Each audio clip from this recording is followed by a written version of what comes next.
Well, hello, everybody. I'm Walt Mueller here at the Center for Parent-Youth Understanding, and I want to invite you to our second virtual banquet. Normally, this time of year, we gather flesh and blood together to celebrate God's goodness and God's grace over the course of the last year through the ministry of the Center for Parent-Youth Understanding. We typically are together at the Shady Maple Restaurant, and this year, again, due to the coronavirus, we have to be virtual. We can't gather together in real time. We are doing this, though, so that we can meet our objectives that we have every year for this time of gathering. One would be to update those of you who are ministry partners, those of you who are praying for us and supporting our ministry, updating you on what's happening, not only in youth culture, but here at CPYU.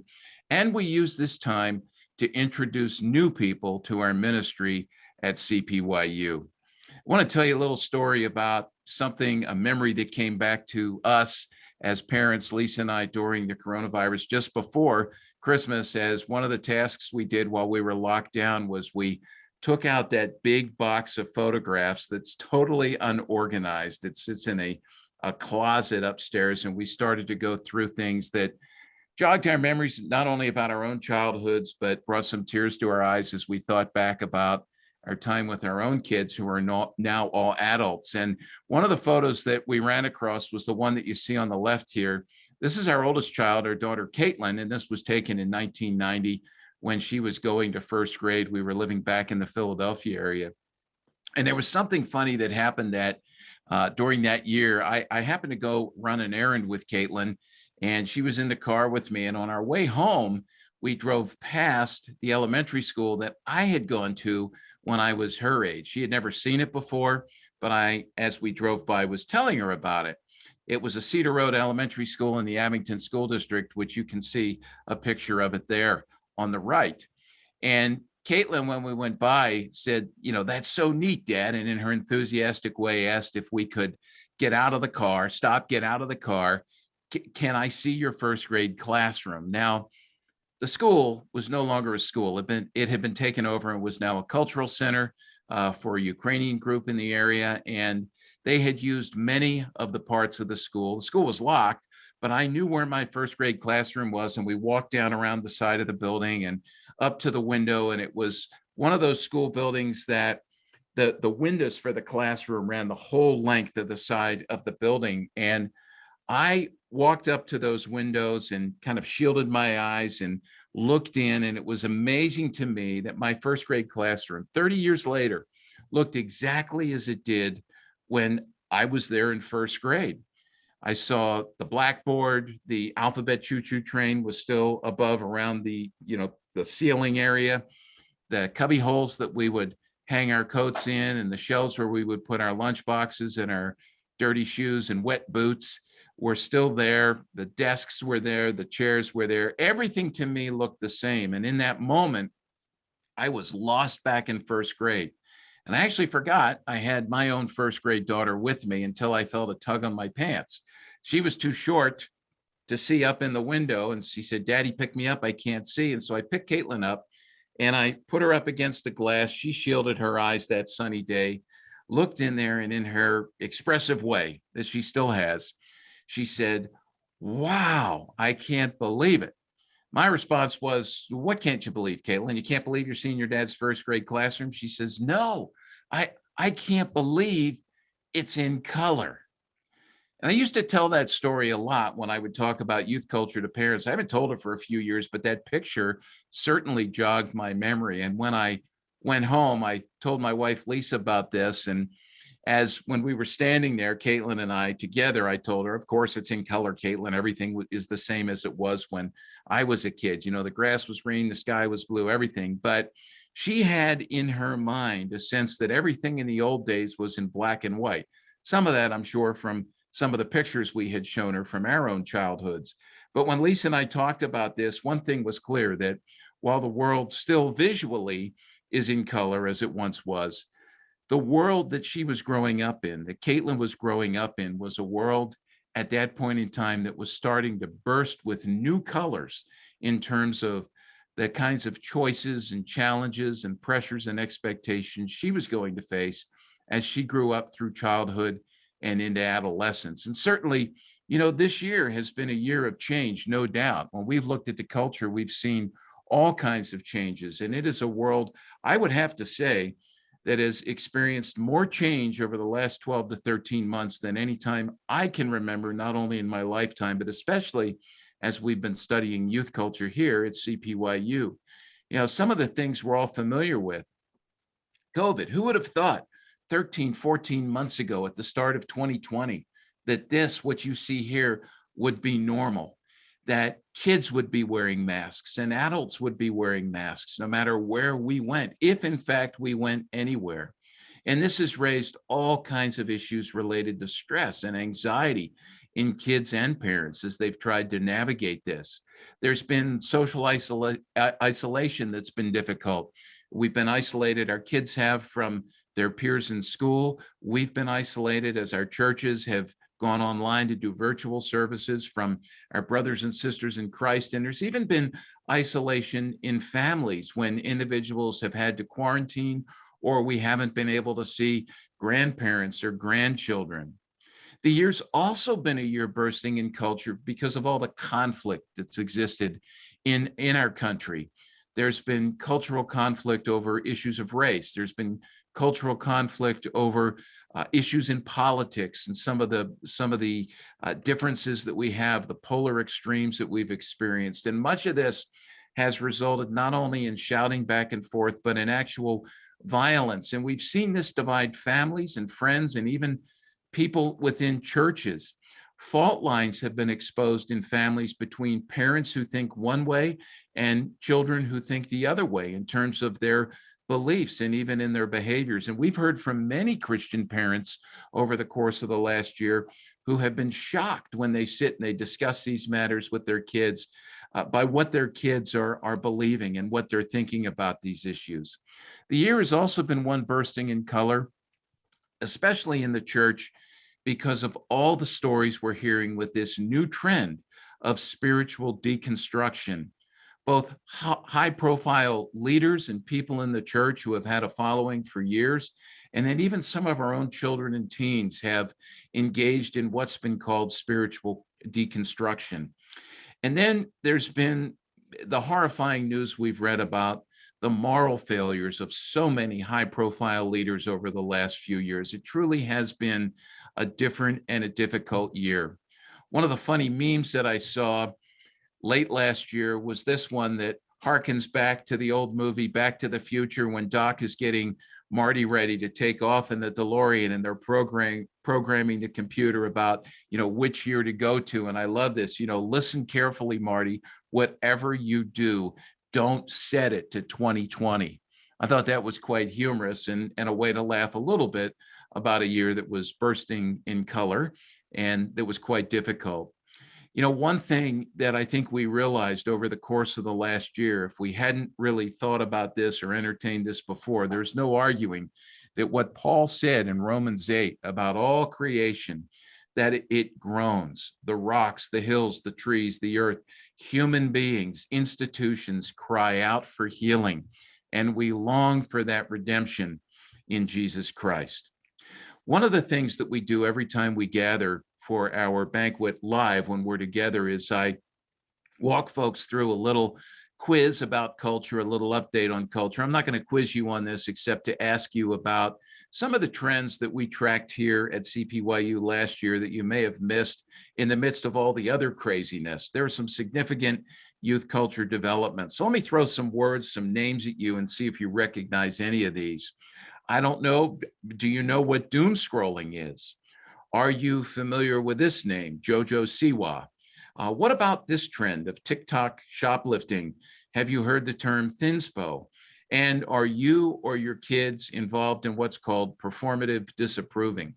These are just 5 of the many youth culture trends that parents and grandparents and youth workers have had to be aware of and navigate and help kids navigate over the course of the last year. And here at CPYU, these are the kinds of things that we typically regularly address as they pop up on the landscape of youth culture and then in the soup of today's youth culture. we talk about these, and we want to understand what they are, and whether they're trends that we can celebrate and affirm, or ones that we need to challenge and correct. And we've addressed each one of these things that you see on the screen here in many ways, especially in our 1-minute daily radio spot, Youth Culture Today, that's carried on over 800 stations around North America, and is also available on our website, cpyu.org, as a podcast, or wherever you get your podcasts. Let me tell you a little bit about each and explain them, since I brought them up. It would be unfair of me to not help you understand what these things are. Just a little bit about how we've addressed these over the course of the last year. Doom scrolling is also known as doom surfing. This relates to something that the media critic George Gerbner, who tracked with television trends back in the early 1970s, identified as mean world syndrome. Back at the time, Gerbner was very concerned about children and teens and the growing amount of violence that they were consuming, not only on television shows and in film, but also through the TV news. And what Gerbner discovered was something he called the mean world syndrome. It was a sense among kids that they were developing fear and a belief that the world was actually more dangerous than it is.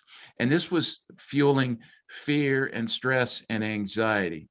Well, in today's world, we call this now doom scrolling, because we spend so much time on our phones scrolling through an endless stream of negative perspective and news that shapes not only more online content, but through algorithms sends us more of that, since we're looking for it. And what it does is it weighs us down. And so as we spend more time doom scrolling or doom surfing, it tends to get us buried and even anxious, stressed out, and depressed. We also talked this last year about JoJo Siwa, and this is someone you need to be aware of. She is a famous young woman. She's 17 years old right now as we create this video for you to watch through Zoom. And her fame started to take root back in 2013 when she appeared as a young girl on the reality show Abby's Ultimate Dance Competition. And her fame continued to grow when she became a regular on the reality show Dance Moms. And she is now someone who we would call a social media influencer, because she became very famous among kids and she started to post her videos on social media. She's gone on to win numerous Kids' Choice Awards for her viral music and dance videos. She has over 12 million YouTube followers, most of them very young, and is, as I said, a social media influencer. Now, she's really come to fame on Nickelodeon, the television network, and you need to understand that the age demographic for Nickelodeon is actually ages 2 to 17. So think about that spread there. Children as young as 2 are being influenced by her. Well, why should we be concerned about her influence on her kids? Well, earlier this year, at the age of 17, her influence on young kids included her coming out very vocally and making announcements on social media about being LGBTQ, specifically labeling herself as queer and pansexual, while introducing her lesbian girlfriend to her young audience. This summer, she'll be going on tour. Young kids know who she is, and that's why you need to be concerned and you need to talk about this 17-year-old who was named as one of Time Magazine's 100 most influential people of last year, 2020. What about TikTok shoplifting? Well, teens are using the social media app where you post short videos to post tutorials about how to shoplift successfully. It's referred to by teens as borrowing, and teens are finding these videos on TikTok because they're listed under the hashtag that you see there on the top left, borrowing tips. Not only is it troubling that our kids are teaching each other how to shoplift, but in a nod to socialism and a move towards socialism, the teens justify this as a way to push back on big company capitalism. And so they're encouraging each other, especially to go to shop in the large chain stores. The catchphrase for this movement is, if it's a chain, it's free reign. Or how about this term thinspo? This is actually a term that's about short for thin inspiration. And it's a movement on social media that's teaching our kids, especially our girls, to pursue body image standards that are entirely unreasonable. It's a social media movement that's filled with quotes. You see some of them here, memes, pictures, and posts that are designed to encourage diet and weight loss. And it's highly popular, as I said, among our girls. For example, one 17-year-old posted a video on TikTok telling others that what she consumed that day was a jug filled with ice water and nothing else. And it was something she said that they needed to celebrate. It's fueling the epidemic of disordered eating and body dysmorphia that exists in our culture, not just among the young, but among those of us who are older as well. And it's fueling a sense that our identity is found in what you look like to others. And certainly for our Christian kids, we don't want them to find their identity there. We want them to find their identity as who they are, in who they are as people created by God in his image, and who they are in Jesus Christ. And then the trend, performative disapproving. You know, every year, new words appear that are used to describe cultural change, and these words are added to the dictionary. One of the things we do here that we recommend you do as well is, quarterly, take a look online to see what words are being removed and what words are being added, because that's an indicator of cultural change. Performative disapproving refers to a kind of online digital human interaction where a person posts a meme, a picture, a statement, or a quote that communicates a dislike for or an objection to something. So in the last year, there were a lot of posts, performative disapproving about COVID, race, and politics. Now, the posts don't have to be made by people who actually have strong opinions or are actively working in these particular areas to, bring about some correction, something that they think is wrong and they want to see change. Rather, the posts that's it. And they're made purely as an act of show to bolster their own image online and to make a positive impression on others. It's not as a matter of conviction. And it's rooted in dishonesty and trying to build one's following. It's also known as virtue signaling. So these are just some of the things, just a handful of some of the trends that we've addressed this last year, just to raise your awareness about some of these. And hopefully, as you learn about these things, it gives you a catalyst for not only conversing with your kids about things that matter that they're facing in the world, but how to bring the light of God's word to bear on the realities that exist in what Paul in the New Testament calls the course of this world. And this is how we got our start at CPYU. For those of you who have heard the history before, let me just take a minute, bear with me here, but I want to explain this to others because our history says a lot about who we are and what we do here. CPYU began back in the late 1980s when I was working with a group of students in a youth group in a church outside of Philadelphia, and the parents came to me and said, "Hey, we don't understand our kids. Can you help us understand our kids, particularly their world?" And at that point in time, the MTV generation, that was the kids that they were raising. And I know that some of you who are watching this, what those parents wanted to know was how to best understand the world so that they could function, I think, as cross-cultural missionaries and know how to bring the light of God's word on confusing new realities that were existing that they just weren't aware of, or if they were aware of, didn't understand. And so I always say that what we try to do here at CPYU, because that led to, as we did that, a calling to do this full time to help parents and youth workers understand this changing world. It led to an effort on our part to teach people to engage in what John Stott, the theologian, has called dual listening. And this is actually a cross-cultural missionary skill. And what Stott said about this is that we stand between the word and the world with consequent obligation to listen to both. And the we here, this is parents, this is grandparents, this is teachers, this is youth workers, anybody who cares about kids. We listen to the word in order to discover even more of the riches of Christ. And we listen to the world in order to discern which of Christ's riches are needed most and how to present them in their best light. And so We believe that parents, youth workers, educators, pastors, grandparents, anyone who cares about kids should take to heart the words of the psalmist in Psalm 78:4. We will not hide God's teaching and truth from our children.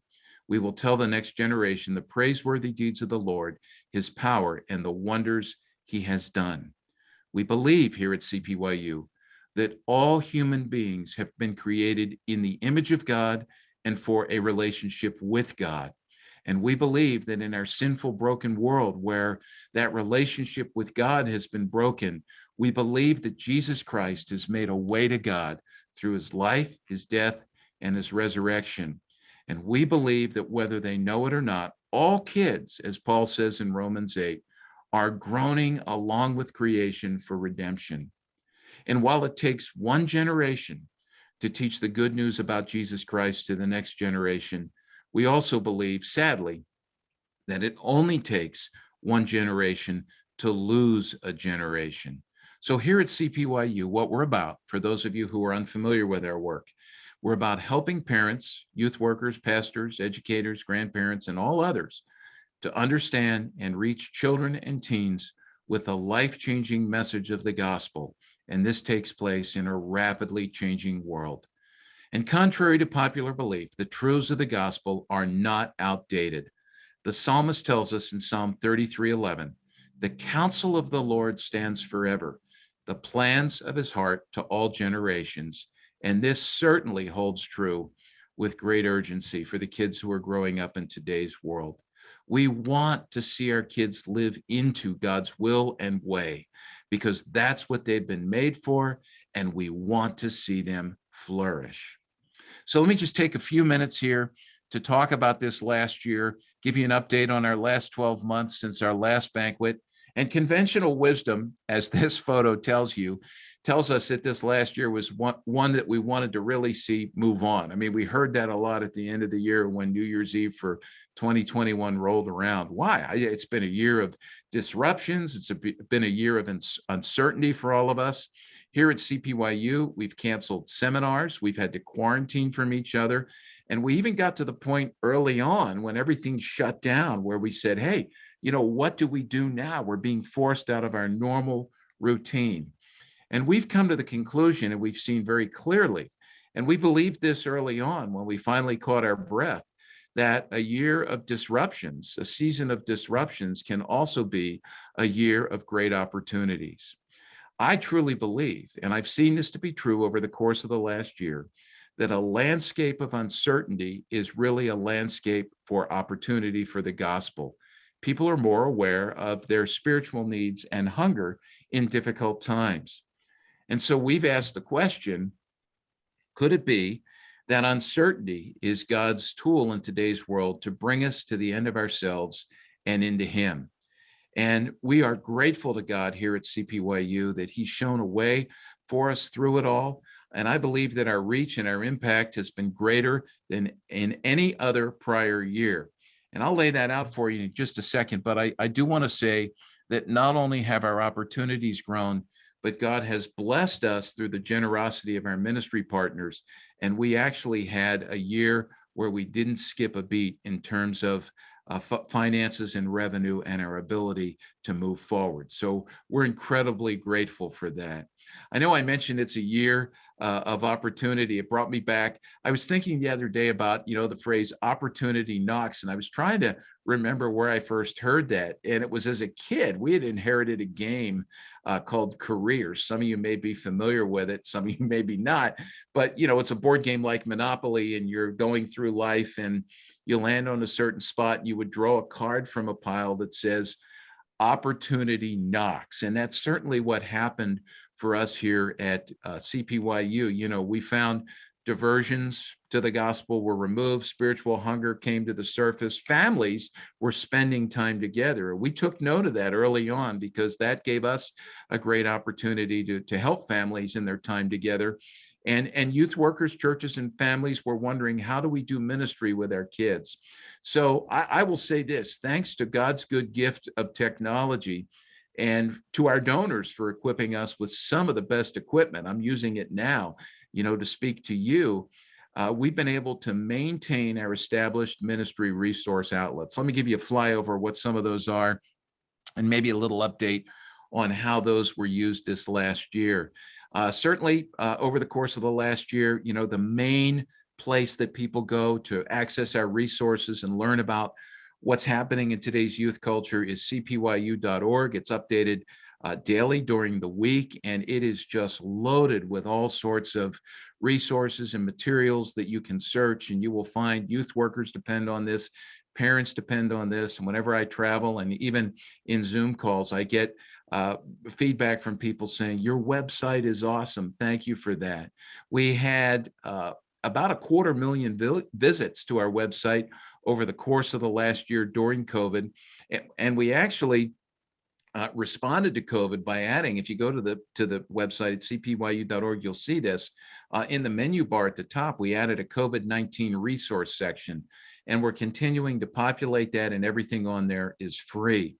We still do our college transition initiative. This is necessary because the statistics say that 10%, only 10% of the kids who are involved, Christian kids who grow up in Christian homes and are involved in church and youth group during their formative years and even their high school years, only 10% stay engaged with the faith in a meaningful way.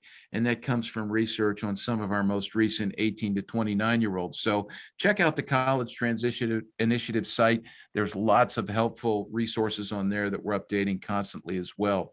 Our Digital Kids Initiative, well, that started years ago as a place for parents and youth workers to go to find resources and news and all kinds of helps that will help them help kids and help themselves navigate technology to the glory of God. We've shared this with you before, that screen time is off the charts, and our friends at Common Sense Media have showed us that screen time, not including time on screens for school or homework, among our tweens who are ages 8 to 12, you see it here in the chart, is at 4 hours, 44 minutes. This was a couple of years ago. It's probably higher than that now, certainly with COVID. And for our teens, ages 13 to 18, it's well over 7 hours of screen time. And so we want to teach them how to navigate that to the glory of God, and even peel back if it's part of their undoing as they're being exposed to things and even becoming addicted in ways that are just not healthy. Some new research came out last year from the Common Sense folks and we highly recommend that you track with them at commonsensemedia.org. But they looked at daily screen use by 0 to 8-year-olds. And if you look at this chart, this will help you understand. I mean, just look at the middle there. 2 to 4 years old are engaged with screens for 2.5 hours a day. And so we need to know how to navigate this. Our Sexual Integrity Initiative continues to be populated and updated with new content. The LGBTQ movement, questions about gender and sexuality and biblical sexuality have come front and center for our kids, and more younger kids are saying that they're struggling with these questions and have friends who are struggling with these questions. And we know that parents and youth workers need help and guidance in navigating issues of sexuality and gender. And we're using this to teach and to share not only strategies, but the life-giving biblical standard on sex and gender. We've also produced a statement on sex, gender, and marriage that comes from us here at CPYU. And if any of you are interested in seeing that, just email me. I'll give you my email address at the end of this video, and you can get a hold of us with that. Our podcast, daily 1-minute radio show / podcast, Youth Culture Today, for 17 years now. It exists to enlighten, equip, and encourage. It's on, as I said earlier, on about 800 stations nationally, or across North America, actually. And we, over the course of the last year, had over 73,000 downloads of these episodes online, and the archive's available for you to check out at cpyu.org. Our long-form podcast, bi-weekly, we hit all kinds of topics, youth culture topics that matter. We did 26 episodes, posted them last year. There were, over the course of the last year, over 59,000 downloads, and people have come to love this. And we've talked on a wide variety, as I said, of topics with a wide variety of guests who share our commitment to proclaiming unchanging truth, the unchanging truths of God's word in a rapidly changing world. In addition, we did do seminars. When COVID started, and I think back to March 13th, one of the things I realized was all of our travel is going to be canceled. What do we do now with our seminars? We can't stagnate or fall back. We need to continue with this. And so we went virtual. And at the end of this last 12-month period, we looked at uh, the amount of seminars that we did, and we realized we didn't stagnate or fall back. This is the way we help churches continue their ministry to parents through COVID, even when we couldn't gather. So I looked at it and I found that from March 2019 to March 2020, about the time COVID began, our travels took us to speak and minister face-to-face at 16 different places for our seminars. We've done other things as well, but for our seminars. When I looked at what we did from April 2020 through April 2021, using technology and doing virtual seminars, we actually were able to speak at 51 different places. And so our influence and our message actually went wider. And we established some specific seminars. I'll show you the title slides here. We talked in one about understanding and addressing anxiety in your kids. That certainly is the most popular. We've talked about cultural forces shaping children and teens today. Another virtual seminar looked at on-purpose parenting in these uncertain times. And then we looked at tech smart parenting, how to help kids flourish in a world of smartphones and social media. We continue to produce all of our trend alerts, 3D reviews, PDFs that are online for easy download and distribution. We continued to push our books and good books out there. We actually had a reading group on Facebook where people were reading through 6 different books over the course of the year, one every 2 months. And then our 3D media evaluation guide continues to get a lot of attention as tens of thousands of kids have been trained in how to think Christianly and critically, developing discernment as they view things on media. Our monthly parent page continues to expand, and many churches started to use this during COVID as a way to stay connected with parents. It's a way to educate, equip, and inform, all from a biblical perspective, from a biblical world and life view on youth culture. And I shared with you last year when we met that we started to work to meet the needs of families who were in lockdown together, and we're starting to look for ways not only to spend time together and have conversations around the dinner table, but engage in spiritual nurture. And so we are up to about 100 family table talk devotions now. We've had a lineup of folks who have worked on us with these, and these are a free download. They have been translated into multiple languages, Spanish, Hindi, and Korean that we know of. And here's a copy of the Korean family table talk. I see at the bottom that I actually wrote this one, but I have absolutely no idea what it's saying. But we're thrilled to be able to share this with our Korean friends, even not only in Korea, but here in the United States. And one of our dear friends at a church, which you'll hear about later on the West Coast, that translated these into Korean for us. We also started our first ever faith and learning cohort with youth workers. 13 very sharp youth workers that we approached are meeting bi-weekly to think and to strategize biblically about how to respond to cultural trends to the glory of God with parents and with students in their respective ministry settings and churches. We've talked about with this group the dangers of seeking celebrity in ministry, how to conduct ourselves on social media, how to teach kids how to conduct themselves on social media.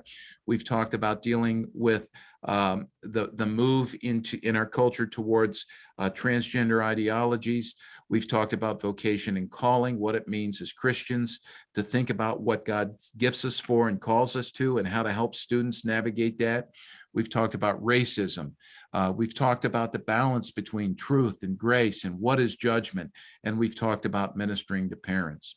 And so we've had an impact, and I'm grateful for that, because our board and our staff and our ministry partners continue to pray that our ministry impact would spread. I wish, I say this all the time, that you could travel with me to see and hear about the impact both near and far. It brings me great joy to meet someone new and have them immediately say, I've used this, or I've used that you guys produce, or I've been tracking with you for decades, which now is 32 years. It's hard to believe, but we've been doing this for 32 years, and it's great to hear about the benefit. And these are the stories that bring us great joy. And so I thought right now I was going to share with you three stories, first-person stories about how God is bringing a return on your investment in our ministry, along with our ministry efforts. These are signs of God's grace. As I introduce you to three youth workers who want to tell you about the impact CPYU has had not only on their lives, but on their ministries. So take a look at these. Well, everybody, it's exciting for me to have one of my newest, and I'm going to say this, dearest friends in the youth ministry world. Kevin Yee is joining us, the man, the myth, the legend from Southern California. Kevin, how are you? Very, very, very good right now. Good, yes. Good. And Kevin, we've known each other. We were talking before we started to record here for about 4 years. And we met down in Dallas, and I just had a blast. It was like, for me, I don't know what it was like for you, but for you and with your wife, Tracy, when we first started to talk, it just was, to me, it was like that, because it was this clear shared bond of, not only love for Christ and his kingdom, but for kids and parents and our youth ministry world. So tell us a little bit about you and what you're doing there in Southern California. Yeah. So I am in Northridge, California. Our church is called Church Every Day. We're about 20 minutes north of the city of LA proper. It's a Korean American church, and I have been there for the last 15 years doing youth ministry. And this past year, transitioned over to doing college and young adults. And I think it's worth mentioning your other thing that you're into, because I find this fascinating, right? I'm also the host of a podcast called Thanos to Theos, which is all about sort of where the comic book world meets our faith and our Christianity. And we do a little bit of cultural analysis as well. My co-hosts love CPYU and the ministry that Walt's done. And so we've learned a lot from him. And so we are practically applying those principles to comic books and comic book movies. Yeah. And if you're interested, folks, you actually can go onto our website, and we had those three guys on, Kevin and his buddies there talking about their podcast, but we had it on our Youth Culture Matters podcast. And that was a fun conversation because I was completely lost, which really made it great. So, and I think those guys love harassing me, and I'll give it back to them as well. But you also have worked as an animator. Oh, that's right. Yes. So I was bivocational for most of my pastoral career. I worked in the animation industry as a video editor and associate producer. Yeah. As a small independent animation studio, we did things for Cartoon Network Latin America, Cartoon Network in Europe, and in Asia as well. Nothing for the United States, but yeah. So I've definitely got a background in media and a background in storytelling and all those things. Yes. Yeah. So Kevin, it's been fun to converse with him. And one of the things I love about Kevin is his a sense of what's happening in culture. And, I learned from Kevin, and Kevin, just, from where you sit, it's been a crazy year, obviously. Yeah. What are some of the things that you've seen that you're most concerned about in terms of culture as someone who's doing ministry with students and families? Yeah. I think so. The two things that I've been talking about a lot with other youth workers, I actually just got back from a conference where I was every day engaging with a number of youth workers, was this idea that sexuality, gender, and racial justice. So those would be the three things that I think we as the church really need to understand, that if we're not discipling our students in these things, there is a worldview that's already out there that has captured their mind and hearts. This is not something that's coming for them. This is something that's built into the world that's around them. And one of the things that I've been sharing is, with the millennial generation, of which I consider myself sort of the grandpa of the millennial generation, right in between the Gen X and millennials. I would say that a lot of the millennials have deconstructed because of issues regarding sexuality. And so a lot of what we grew up with Later on, we abandoned those things. We abandoned the faith really because of confusion regarding sexuality and issues with regards to homosexuality specifically, I would say. And then when it comes to Generation Z, I think we have definitely those issues with regards to sexuality, but now issues with regards to gender and issues with regards to racial justice. So how do we understand those things, and how do we teach that to students and help parents also disciple their students in these things, because those are fundamental to your identity. And so because of that, I feel like if as the church, we're not discipling our students into those things now, when they go to college, I mean, these things are the assumed worldview of much of the campuses that they're going to be going to. And so I fear that we're going to lose yet another generation to things that, again, the Bible talks about so much, but we just have not been equipped very well to be able to take these things to their level, and to talk about how the gospel transforms our identity and really helps us to work through our own racial and ethnic identity and our own gender identity as well. And so those are things that I think we really need to be focused in on and honing in on with the next generation. Yeah. And Kevin, one of the things I love about what you do is you take these issues on and you bring the light of God's word to bear on these realities that exist. And I know, because I've had conversations with you, you send a large majority of your student population that you work with and you minister to off to the university. And so you stay in touch with those students when they leave, and you're totally aware of the challenges that they face. And I very much appreciate what you said. Boy, I wish this was across the board, and this is something we're really working hard to convince youth workers to do: ministry to parents. And I know you're actively involved. You're a dad yourself, and we want our parents to nurture their kids in the faith. Can you just talk a little bit to our folks here about how you, in your particular setting there, which is unique, a Korean American church, which many of our folks are not really familiar with that. But can you talk about how you've benefited and benefited from and been able to use what we're doing here at CPYU? Yeah. So, I mean, I have been a huge fan of CPYU for a long time, even before I got to meet Walt. So when I met you, Walt, for that first time, diminished after that. Yeah. But your blogs on culture have been so helpful. Because so one thing about culture is it is global. American culture goes everywhere. And so regardless of whether we're a Korean American church or a Chinese American church or a Latino church down the street, like our students are engaged in the same culture. And that's been true of the millennials and the Gen Z for a long time, because the internet has kind of flattened out the differences all across the country, across racial and ethnic divides. And so CPY has been so helpful in that regard, because how do you absorb all the culture that the students are going to? So it's so helpful to have somebody who's been doing this for so long say, these are the things that are important. These are the things that we should be focused in on. And so that's been really helpful. But more than that, actually, this past year, there were the family table talk devotionals that Walt, you did. I was able to write one. You even invited my wife to be able to write one. But our church actually took those and translated over a month of them.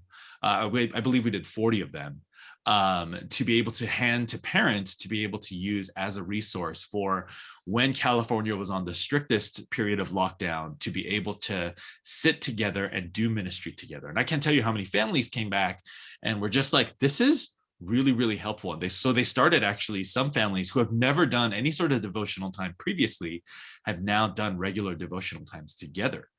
With different books, with just the Bible and different things like that. But these table talk devotionals sort of help to shape how those conversations should work, and really eased a lot of the awkwardness, because we did the translation into the Korean language, and really eased the anxiety for parents to have to like figure out, how do I read something that's in English and then talk to my children about it? So that was already taken care of. And so that's been a good resource. And we've been able to give that to other smaller Korean churches that have, even less resources than we do. And so I know that's been a blessing kind of across the board for a lot of Korean churches. Yeah. Well, I tell you, that's so encouraging to me, because when COVID hit, and I remember back to March 13th, I started to think to myself, okay, what do we do now? Is everything going to shut down? And a lot of people in ministries were saying, is this the end? And you and I have talked about how God has used this time to help us step back, make adjustments.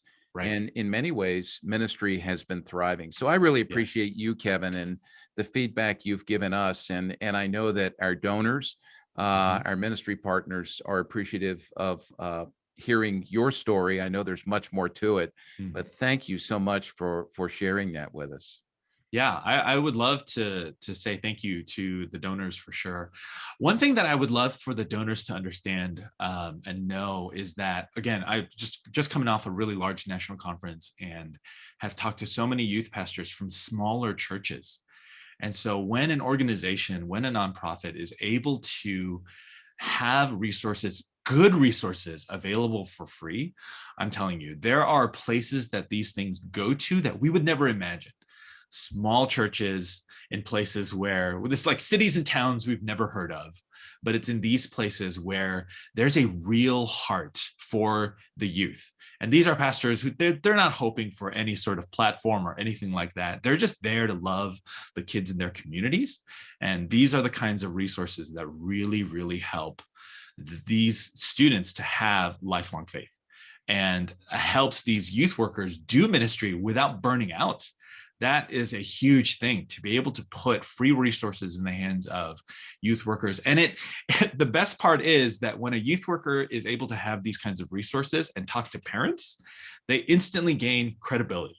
Yeah. And that's really, really important and so key. And so just want to thank the donors for really being able to give at that level. The Spirit is doing things through your generosity that you'll never know until you get to heaven. And we're going to hear those stories, and we're going to celebrate for all of eternity the work that you guys have done.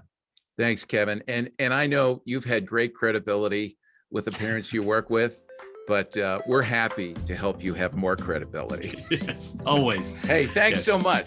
Thank you. Thank you, Walt. Yeah.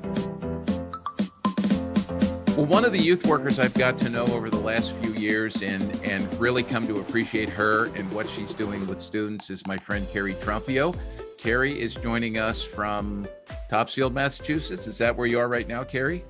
I'm right up the road at home. But okay. Yeah, all right. But your church is actually in Topsfield. Is that yes, correct? And, yeah. you know, the North Shore of Boston, I always say to Carrie that I'm very jealous when I talk to her, especially by Zoom, because she's there and I'm here. And where she lives on the North Shore of Boston is one of my favorite places in the whole world. And I love visiting there when we get to go up to Gordon Conwell. So Carrie's there. So she's a connection that we have. Carrie, tell us a little bit about your family and the church you're working at. Sure. I've been at Our Savior Lutheran Church in Topsfield for coming up on 9 years. And I'm the director of children and youth ministry there, as well as local outreach. My husband Joel and I live just up the road in Haverhill, and we have an almost 2.5-year-old daughter as well. And by the way, anybody who's watching, if you're trying to look at a map to see where she lives, you'll think it's Haverhill.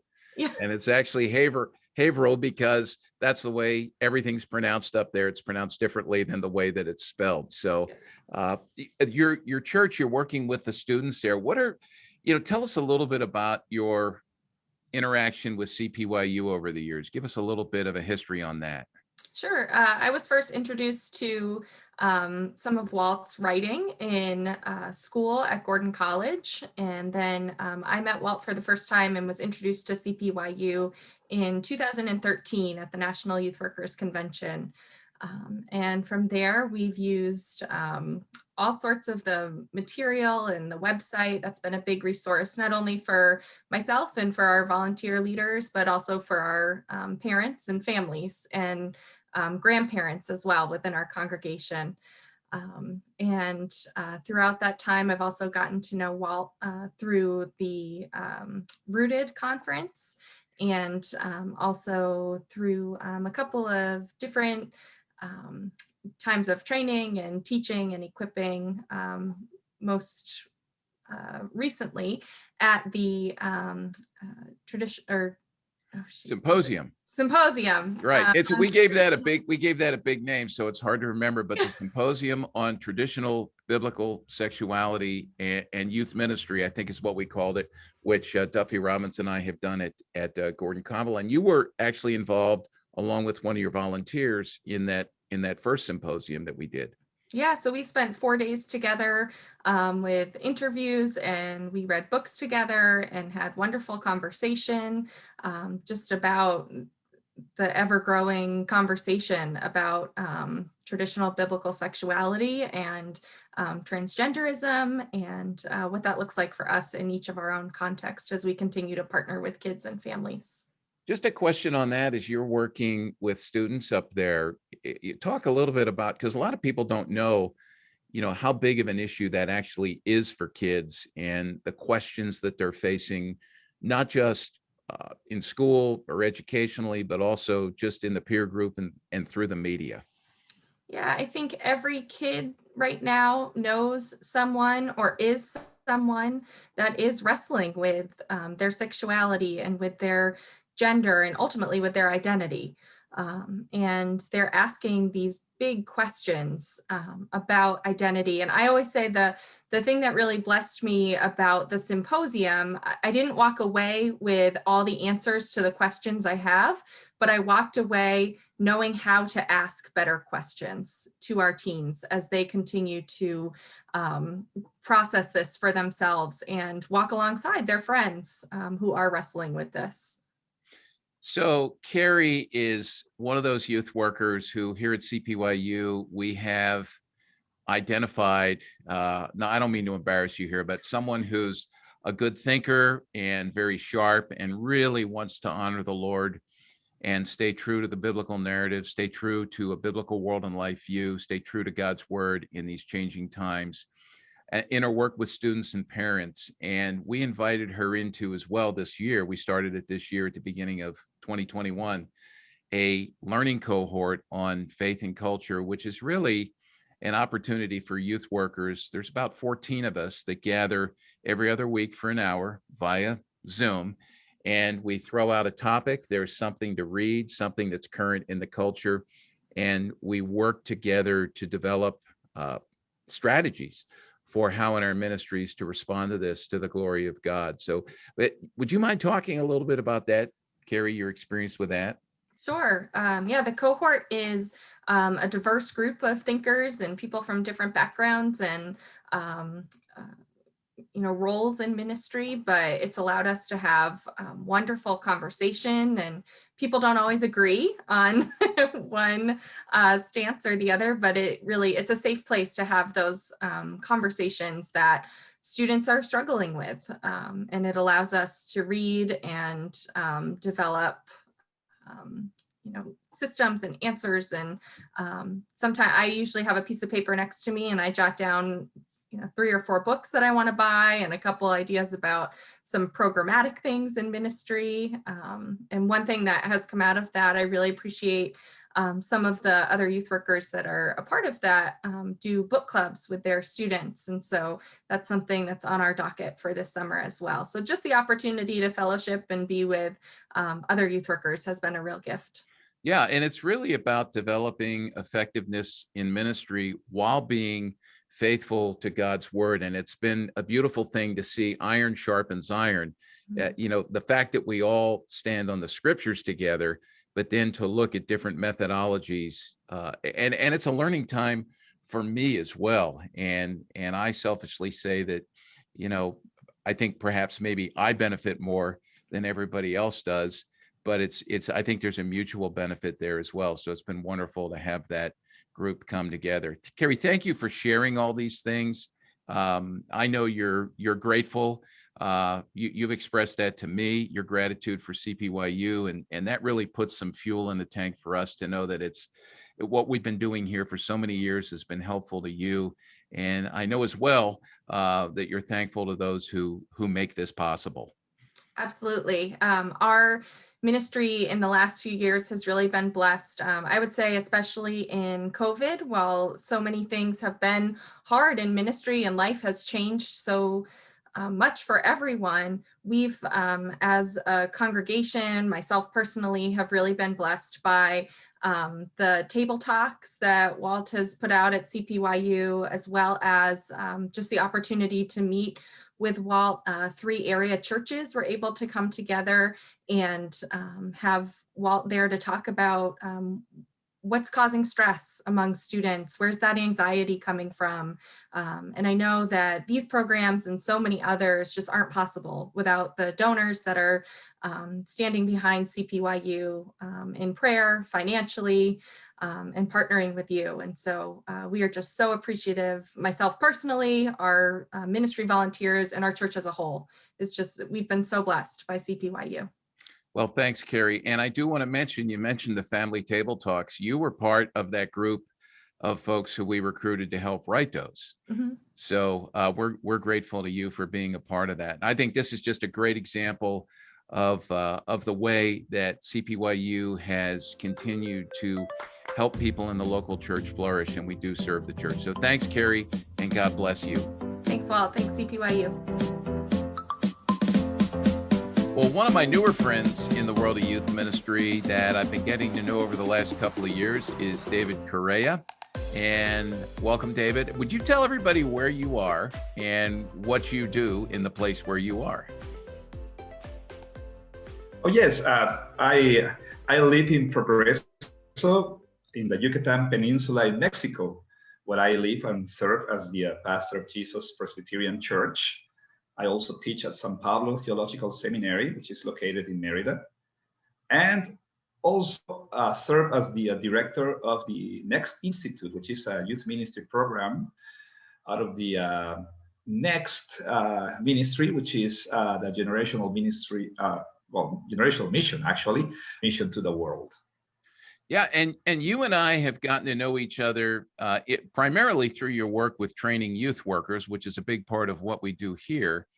And as we started to dialogue and talk about how CPYU might help you, as always, I have great concerns about how our work crosses over into other cultures, especially when it comes to some of the pressures that kids are experiencing and feeling. And I know when we first started to chat, I was curious about, the kinds of things we talk about here. Are kids experiencing those things in Mexico? And are your youth workers, through your work there with Next, are they having to learn how to navigate things in the same way we would do here in the United States?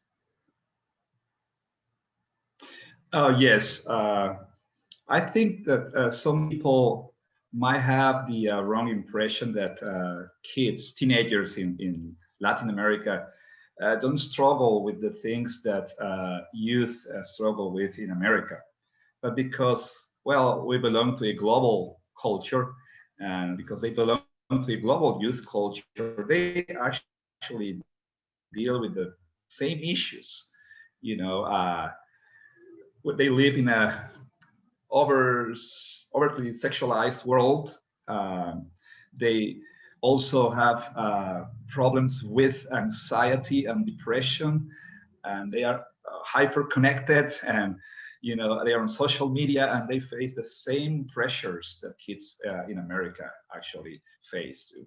So the work of or the ministry actually of CPYU has been tremendous for us. I mean, it has helped us in many, many ways.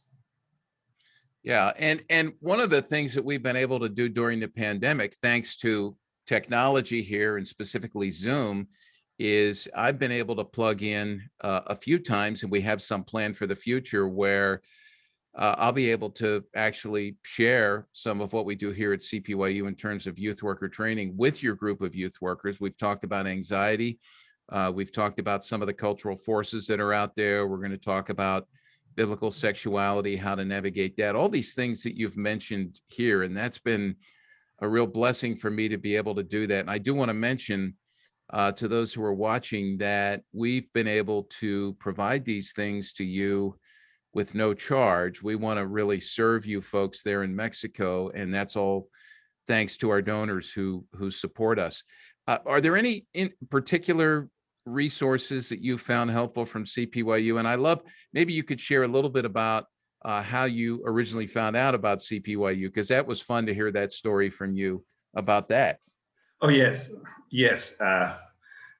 Yeah, actually, I was in seminary in Orlando back in 1998, I believe, and I ran across a resource which I found so helpful. It was called Youth Ministry at 2000. I think it was renamed later to Youth Ministry at Today, I think. Yes. And that introduced me to a man by the name of Walt Mueller. And so I was captivated. And then I took a youth ministry class in seminary. Jim Byrne taught that class. My wife and I used to work on campus, cleaning the guest condos that RTS owned. So Jim stayed in one of those. So when we went to clean the apartment after he left, I found on the table some books. And one of them was this. That's the old one. That's the old one. Oh yeah, I have the new one, of course. But it was like an epiphany, for me, because I have served in youth ministry for in one way or the other for 30 years, but your ministry actually helped me to better understand youth culture and how to approach youth culture from a biblical and theological perspective. And well, from since that day, Jim left the book. I began to use your resources, uh, your the books you've written. Uh, the website has been tremendously helpful for me. The podcasts are, both informative and formative as well. So when I teach my youth ministry classes, the name Walt Mueller comes up time and again because uh, your ministry has helped me to um, approach youth ministry in a more informed way, but also it has helped me to become a better cultural expert. Um, so, Yeah, exegete. I You mean, broke up there a little bit, I think, and the word you used was exegete. So, yeah, just being able I'm to sorry. interpret culture, which is great. Yeah. Yes, actually. Um, so, I mean, I I I, I use your books and the resources you have on your website.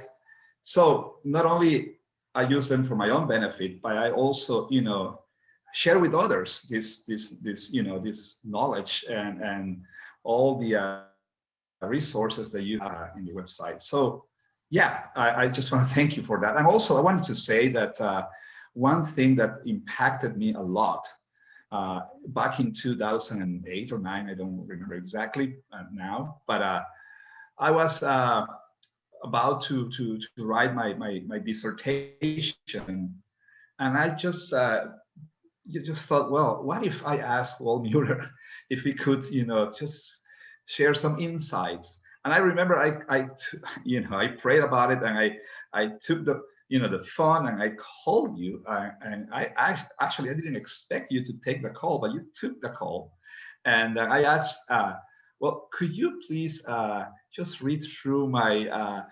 dissertation proposal? And you said, sure, just send it. And I was so impressed. And thank you so much for the many ways you have blessed my life and ministry. Yeah. And just before we finish up here, I want to say this, that, and our donors need to hear this, that, as I listened to your story, I realized, the first encounter with us was through print. And it was that, we weren't really using the internet a whole Yeah. lot because not many people were using the internet. That's how long we've been around. And we would put everything in print and send that out to folks. And then, of course, with the advances in technology, even to the point that we can have a conversation like this today. And then when I get to see all the faces on the screen of all your youth workers, when I engage with them, it's just a wonderful thing. So I really am grateful to God for not just the opportunity to serve you folks that we have here at CPYU, but for the good gift of this technology that, by the Yeah. way, our donors have provided us with the funds to set us up with all this great stuff, to create the resources that Yeah. don't have to be sent by the United Oh. States Postal Service to Mexico, and we wonder if it's even going to get there. Yeah. But the fact that in real time That's we right. can, we can have these conversations. So I'm grateful for you, David, and for Oh the yeah. relationship that we have. And I'm so thankful just for you, for your family, and for your donors. Without them, this would be impossible. And I just would like to thank them. I don't have the privilege of knowing them personally, but just be sure that here in Mexico, we so appreciate the ministry of CPYU. So thank you for investing, and thank you for sharing generously, so Dr. Mueller can do what he does, and so he can provide seminars and publications and the website and everything else that is so valuable for me and for those who work with youth in Mexico. Yeah. So thank you, and please continue doing that, because it really is. We need CPYU, and we have been blessed by it, and we pray that it will bless us for years to come. So Yeah. thank you. Hey, and we appreciate you here. Our team here has so appreciated being able to work with you. I want to say thank you. Many of our donors don't know this, but when COVID hit, we started to put together our family table talk devotions. You folks translated many of them into Spanish, and we've been able to share that with others as well. So to David, thank you to you. We're going to continue to serve you and pray for you. And I would encourage our donors who are watching to pray for the work that's being done in Mexico there, because the needs are just as great as they are here. So thank you. Oh, yes. Thank you. And thank you for this opportunity. Thank you so much. Along with the three friends you just heard from, we here at CPYU truly believe that the greatest inheritance we can pass on to our kids is faith in Jesus Christ. And I'm grateful for each of these folks and how they're leading children and teens into faith. In 3 John 3:4, John says this about his spiritual children: I have no greater joy than to hear that my children are walking in the truth. And we share that joy when we see young people who profess and practice faith in Jesus Christ. The testimonies you just heard are just a tip of the iceberg regarding the return that God has brought on our partnership in ministry here at CPYU. Your gifts and your prayers have made this partnership possible for the last 32 years. Your gifts and your prayers are used by God to fuel us moving forward. And we wonder what this next year will bring. We realize our work is not done. In fact, youth workers and parents have consistently told us over the course of the last year that they need CPYU now more than ever. And we want to increase our impact moving forward. So we're pleased and excited to announce just a sampling, just for the many things we are doing moving forward in the coming couple of months. First, it's time for the redesign of our websites. This is labor and time intensive, and it's long overdue. We want to upgrade our websites, all of our websites, to make them more accessible and easier for folks to use. We'll also work to make them more attractive and bring them up to date. This is an extra added budget expense for us, and your support makes this possible. Secondly, and I am thrilled about this, coming this July, there's a new book coming out from CPYU. This is long overdue, and I've been desiring to write for quite some time. And it's a new book for use by parents and youth workers with students to help students develop discernment and faithful living in today's culture. The book, which you see here, is part of a track series put together by Reformed Youth Ministries. Reformed Youth Ministries is an organization that we work with quite a bit. It's called A Student's Guide to Navigating Culture. And we teach students how to look at the world, look at the word, and then walk through the world to the glory of God, living as God instructs us in the truth of the word. In the end of the book, I actually include a couple of chapters which help students do that as we work it out on issues of gender and then how to conduct ourselves on social media. And I'm thrilled to announce that in the coming weeks, we are launching a brand new podcast to go along with the 2 podcasts we already have. We have scanned the world of youth ministry podcasts, and there are dozens, hundreds of youth ministry podcasts. Most of them are all about how to do youth ministry. It's more the word about youth ministry, and they're meant to teach skills and offer encouragement and equip people to do youth ministry. But we've yet to find one that really teaches youth workers how to use God's word in youth ministry. In other words, how to teach the Bible and teach theology. And this brand new podcast that we have called The Word in Youth Ministry is a podcast that is for youth workers, that will be hosted by youth workers. We'll be sending you more information on that in the coming days and weeks. And then finally, looking ahead, the need for our ministry has only increased. Someone said to me this last year, CPYU may have been around for 3 decades, but your work is established for such a time as this. That was encouraging to me. We have a present and we have a future, and we need to keep moving forward with intentionality into whatever future God has planned for us. I've often been asked, what happens to CPYU after you're gone? And while I have no plans to retire or move on anytime soon, we are committed to setting the table for a smooth transition in leadership moving forward. And so we have a committee that's meeting right now, a committee of our board, along with several other folks who bring skills and gifts and abilities that will help us with this task, who are meeting diligently. And they're working to map out a path for our future. 4 areas in which they're working, and we would ask you to pray for this. One would be succession. Again, what happens when I'm gone? Secondly, would be sustainability. How do we keep the ministry moving forward? How do we keep it funded? And how do we increase the funding so that we can expand? So we're looking at what it means to expand because our resources are needed, our message is needed, and we want to be more effective at our outreach. And then lastly, we're looking at impact, which I've mentioned to you before. And so our board will be having a strategic planning retreat, God willing, in the fall, and we'll be making some decisions in these areas. So these are just some of the exciting things moving forward. Your support, combined with God's grace, makes all these things possible as we move forward. And we know that we have a combination of people here, senders and sent, who are needed to make CPYU continue and flourish. The sent, those are those of us who are here working diligently day after day to produce resources, to research what's happening in the culture, and help parents and youth workers and others navigate this world with their kids. The senders are those who are gifted with the financial means and those who pray for us, sharing and stewarding their resources to make this all possible. And for 32 years, God has faithfully brought together a team of senders and sent here at CPYU. The need for our ministry, as I've said, is not diminished, but grown. And this partnership will continue, and we want to invite you all into this partnership. Our summer months are typically quite lean, and we don't know what the impact of the pandemic will be on our ministry over the coming few months. What we do know is that we are committed to moving full steam ahead, and we're trusting God to provide.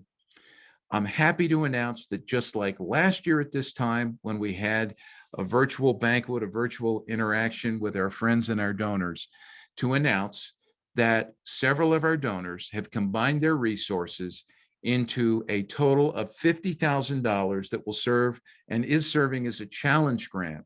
And they're challenging the rest of you to contribute to this, to match, and like you did last year, exceed this.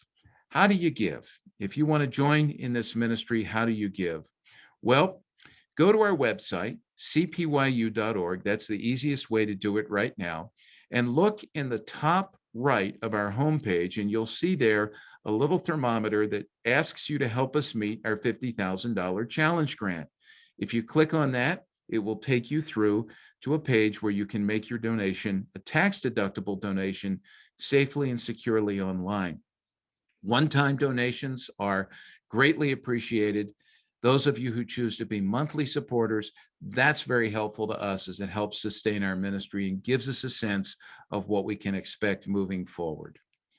As we finish out, I want to share this little prayer with you from the Psalms. I've done it before, Psalm 71, 17, and 18. These, in many ways, these verses are marching orders for us as senders and as sent.